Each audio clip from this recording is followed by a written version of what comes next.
నమస్తే అందరికీ. చాలామంది సేవ చేయాలి, సేవగుణంతో ఉండాలి. చాలామంది రోడ్లపైన తిరిగే వ్యక్తులకు,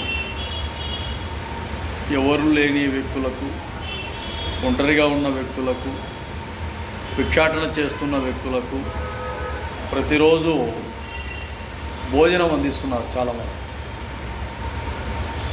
అదే విధానంలో చాలామంది సేవా సంస్థలను పెట్టి,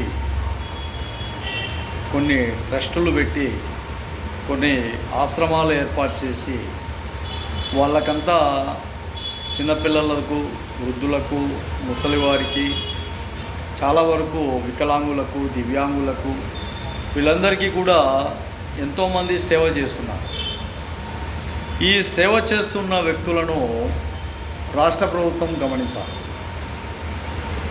ఈ సేవ చేస్తున్న వ్యక్తులను రాష్ట్ర ప్రభుత్వం గమనించాలి.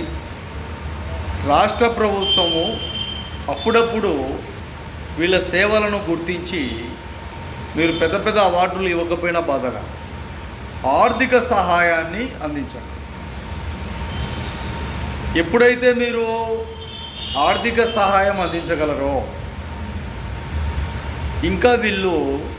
ఇంకా కొంతమందికి ఇబ్బందులు లేకుండా హెల్ప్ లైన్లో ఉంటారు. ఈ విషయాన్ని కూడా రాష్ట్ర ప్రభుత్వం గమనించండి.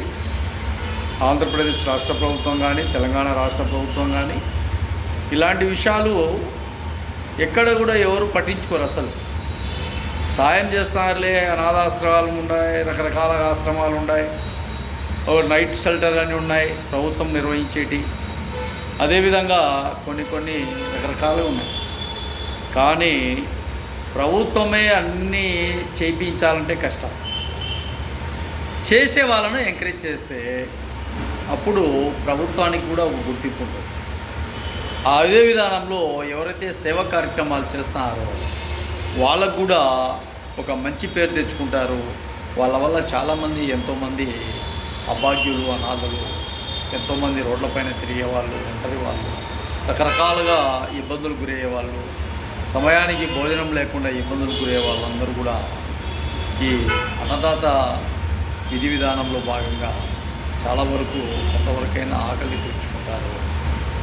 ఇలాంటి వ్యక్తులను, సేవా కార్యక్రమాలు చేసే వ్యక్తులను కూడా రాష్ట్ర ప్రభుత్వం గుర్తించి ఆర్థిక ఇబ్బందులు, ఆర్థిక లోపాలు తగు విధానాలతో సమకూర్చే విధంగా కూడా మీ వరకు ఈ ఆలోచన విధానాలు ఉండాలని రాష్ట్ర ప్రభుత్వానికి మహాజన రాష్ట్ర సమితి ఆంధ్రప్రదేశ్ ద్వారా తెలియజేస్తుంది.